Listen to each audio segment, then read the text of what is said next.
Oi, pessoal. Então, continuando o que a gente estava falando sobre o genético e o fenotípico, tem as características fenotípicas, que são as características relacionadas ao ambiente, que vão fazer com que a gente se adapte, uma população se adapte a determinada condição, que foi aqueles exemplos até que eu dei, as diferenças de tom de pele, as diferenças de altura, as diferenças específicas, né, de cada população, elas vão também se incidir, né, sobre os aspectos individuais. E essas são as características ambientais, são os efeitos ambientais não compartilhados. O que isso quer dizer? Quer dizer que cada sujeito vai se desenvolver de uma forma a se adaptar ao ambiente. Então, por exemplo, mesmo que a sua família tenha algumas características específicas,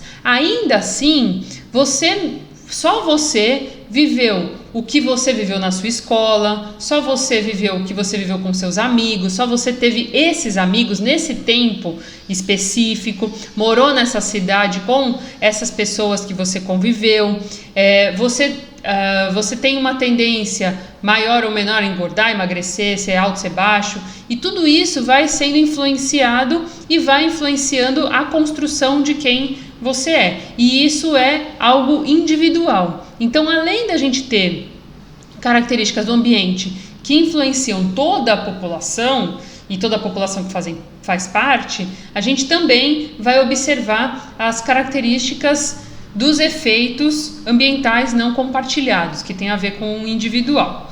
Então, pensando nisso, a gente também vai pensar nas características que são influenciadas tanto pelo hereditário como pelo ambiente. Então, aqui eu coloquei nos slides, né, alguns aspectos que a gente precisa levar em consideração. Então, primeiro, traços físicos e fisiológicos.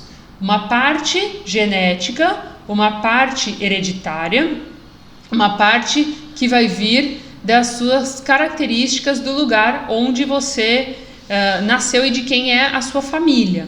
Então, a gente que é da cultura brasileira, a gente consegue observar isso em diversas nuances, né? Então, a gente tem diversos tons de pele, diversas alturas, diversos tons de cabelo, diversos traços de personalidade. Então, não temos uma característica específica, apesar da gente ver que algumas regiões do Brasil tendem a determinados traços. Estou falando de traços físicos e fisiológicos diferenciados de outros traços em determinadas regiões específicas. Então, os traços físicos e os fisiológicos são aspectos iniciais para a gente poder pensar, e até pode ir pensando em vários exemplos que tenho certeza que você vai observar bem, que são tanto de características genéticas como influenciadas pelo ambiente. Então, é o genético e o ambiente que você faz parte. Então, do ponto de vista físico e do ponto de vista fisiológico. Se a gente for ver, por exemplo, crianças que nascem em áreas rurais e que tem um espaço maior para poder se movimentar, para poder brincar, e até ajudam os pais na lavoura, ajudam os pais em trabalhos manuais, elas tendem a desenvolver maior a capacidade de condição, né, de considerar o corpo, de se manter o corpo, de equilibração, né, do que crianças que se desenvolvem de outra forma. Ao passo que uma criança, por exemplo, de uma zona mais urbanizada, tende a ter uma capacidade de ser mais lógica e de trabalhar com mais gráficos, porque ela vai entender mais de tecnologia, porque isso faz parte de um desenvolvimento daquilo que está pedindo para ela. Mais uma vez, é importante a gente considerar, isso são diferenças. Não é certo a gente dizer que é melhor ou pior. São diferenças que fazem o sujeito se adaptar, que fazem ele desenvolver essas capacidades, porque esses sujeitos estão expostos a essas condições e que o físico e o fisiológico devem se adaptar, tá? Outro aspecto importante é o da inteligência. A inteligência, ela é formada por várias capacidades que a gente tem. Então, quem é muito inteligente, na verdade, ele é inteligente às vezes mais em um aspecto e menos em outro.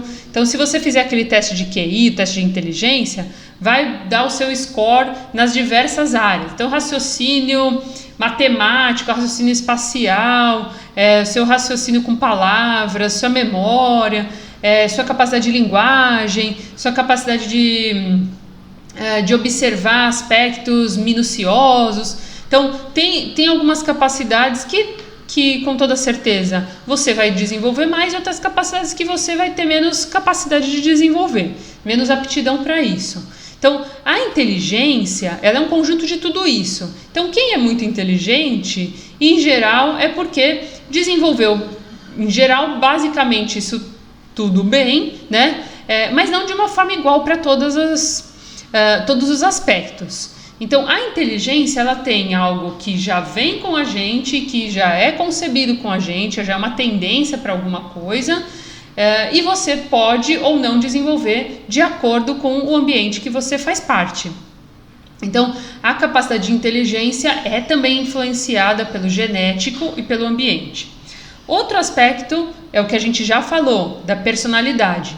Quando a gente falou sobre a formação da personalidade, a gente falou sobre a influência do meio para que a criança vá formando a persona, que é a máscara, que é aquilo que ela vai mostrar para o mundo e a forma como ela se vê no mundo. Então, essa formação é também influenciada tanto do ponto de vista da genética, então uma tendência que a gente já falou das emoções, como é que essas emoções vão aparecer, como é o temperamento, isso tudo é inato, isso tudo é genético. Uma tendência a você ter um certo tipo de pensamento e não ter outro tipo de pensamento, isso tudo vai depender de quem você é, associado ao ambiente que você faz parte, ao meio histórico que você faz parte, à sociedade que você faz parte, a como isso é útil ou não é útil para aquele meio que você faz parte.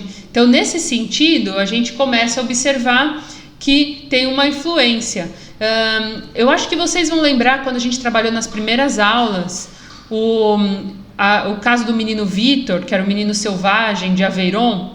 O menino Vitor, por exemplo, ele desenvolveu uma personalidade de ser muito arisco, de não querer falar, de querer ele buscar a comida dele. Isso é um aspecto que ele foi desenvolvendo na adaptação do ambiente que ele fazia parte.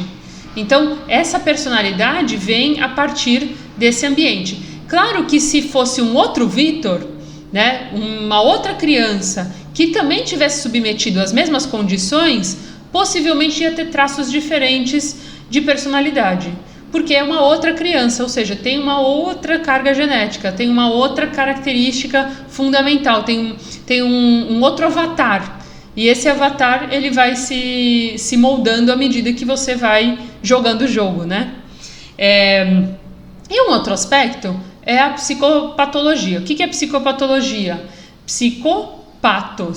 Psicopatologia, né, é o estudo das doenças mentais. Então, a psicopatologia que você pode vir a desenvolver tem um aspecto genético, ou seja, tem uma carga que você carrega familiar e tem um aspecto que é também do ambiente. A gente já chegou a discutir isso em aula. Um exemplo forte, né, que a gente observa por exemplo, a tendência à depressão, aos transtornos de ansiedade, aos transtornos aditivos. Então, por exemplo, filhos de pais que têm uma tendência à adição, ao vício, por exemplo, tendem a apresentar um gene que leva a essa tendência a também se viciarem, a também com muito mais facilidade serem aditos.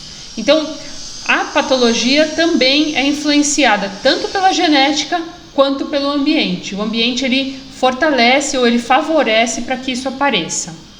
Tudo bem até aí?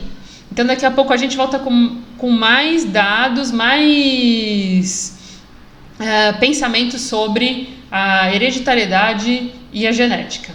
Até mais!